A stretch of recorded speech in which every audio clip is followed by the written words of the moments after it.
वकील बहू जनक पेशे से एक बहुत अच्छी वकील थी, लेकिन कहते हैं ना, बहू कितनी भी बड़ी तोप क्यों ना हो, सास के सामने तो भीगी बिल्ली ही होती है। अरे जनक, क्या बात है? आज रोटी नहीं मिली अभी तक। ये तेरा कोर्ट नहीं है जो आज फैसला ना हुआ तो कल की तारीख मिल जाए।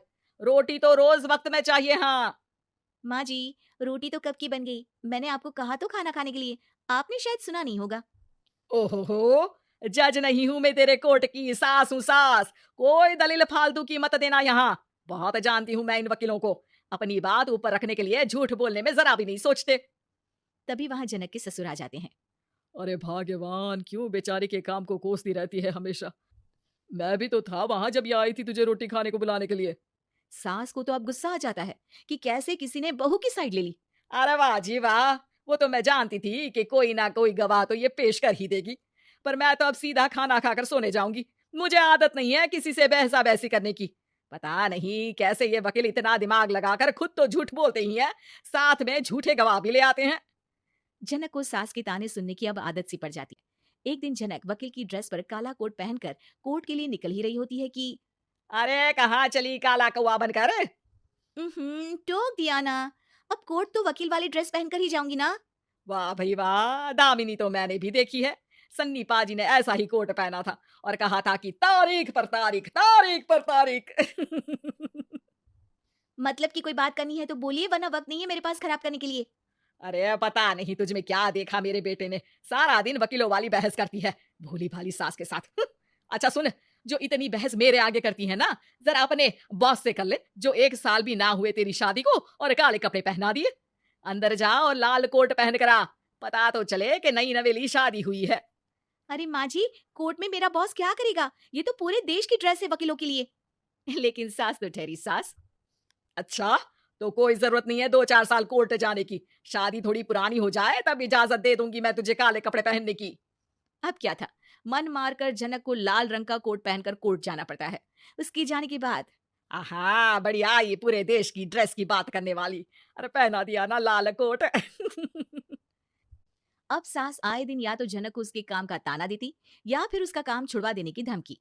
तंग आकर एक दिन जनक पति से कहती है, मैं सोच रही हूँ कि कोर्ट जाना बंद ही कर दूं। अरे क्यों यार, इतना अच्छा करियर है, क्यों छोड़ने की सोच रही हो? अरे लाल रंग का कोट पहनकर जाना पड़ता है। हर बात पर सास ताना देती है कि वकील तेज होते हैं, सवाल जवाब करते हैं, झूठी दलीलें देते हैं। अरे तो ठीक है ना, वो जो कहती है अपनी समझ से कहती है, लेकिन तुमको तो पता है ना कि सच्चाई क्या है। जनक को पति की बात से हौसला मिलता है कि तभी घर पर कुछ लोग आ जाते हैं। अरे ये पंच साहब कैसे आना हुआ? अरे भाई साहब, सुना है कि आपकी बहू वकील है। तभी वहां सास आ जाती है। हाँ है तो, लेकिन क्या हुआ? फिर कहीं बहस कराई क्या? अरे हम तो खुद दुखी है उसके व्यवहार से। अरे भाभी जी, आपको तो पूरा मोहल्ला जानता है कि आप कितना बोलती है। फिर हम यहाँ बहू रानी की कोई शिकायत नहीं, बल्कि अपनी परेशानी लेकर आए हैं। ससुर जी खुश हो जाते हैं। हाँ हाँ, मैं अभी बहू को बुलाता हूँ। जनक वहां आती है, सबको नमस्ते करके बैठ जाती है। बहू रानी, हमारे गांव में बड़ी मुसीबत आ गई है। अब तो पूरे गांव की जिम्मेदारी मानो तुम्हारे कंधों पर है। अरे ना ना, इससे तो घर की जिम्मेदारी पूरी नहीं होती, ये गांव की जिम्मेदारी क्या लेगी? भाभी जी, आप चुप हो जाओ। यहाँ पढ़े लिखे लोगों की बात हो रही है। आप जाओ, जरा रसोई से सबके लिए चाय लेकर आओ। मैं कॉफी लूंगी। हाँ हाँ, वकील साहिबा के लिए कॉफी। सास सर पैर सब पटक कर वहां से निकल जाती है। बहू, गांव में पानी नहीं आ रहा है। पड़ोसी राज्य ने हमारा पानी रोक रखा है। हम्म, इसका मामला तो बड़े कोर्ट में चलेगा पंच जी, लेकिन ऐसा क्यों? वो राज्य हम लोगों से पानी के पैसे मांग रहा है। अब आधे गांव में पानी की सप्लाई खत्म हो गई है बहुरानी। अच्छा पंच साहब, बात गांव की है तो मैं जरूर केस लड़ूंगी। यहाँ एक बार फिर सास की एंट्री हो जाती है। अरे वाह जी वाह, ये काम करवा लो आप हमारी बहू से, बहुत अच्छा करती है। मैं हूँ सीधी सादी सास। इस लड़की ने कैसे लड़ लड़ कर मुझे साइड कर रखा है, ये तो अब आपको पता चल ही जाएगा। अरे भाभी जी, आपकी आवाज तो पूरे गांव को सुनाई पड़ती है जब आप बहू रानी को सुंदर वचन सुना रही होती हैं। अरे वकील बहू मिली है, फक्र करो फक्र। हाँ जी हाँ, सारी फकर तो हम लोग ही करें। खैर, अब जो केस लड़ेगी और पानी गांव में आ जाता है, तो पंच साहब लिख कर देना होगा कि हैंड पाइप में सबसे पहले मेरी बाल्टी और घड़ा भरेगा।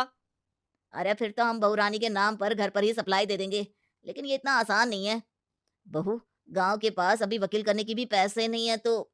हरी पंच साहब, ये मेरे गांव का मामला है, मैं आपसे एक भी पैसा नहीं लूंगी। सास को बहू की बात पर गुस्सा आ जाता है, लेकिन सबके जाने के बाद झनक मन लगाकर गांव की परेशानियों को दूर करने में लग जाती है और वो दिन भी आता है कि झनक केस जीत जाती है। अरे आज तो प्लम्बर आकर घर तक पाइप लगा गया है। खुश हो जाओ, मेरे कारण तुम लोगों को घर के अंदर ही पानी मिल जाएगा।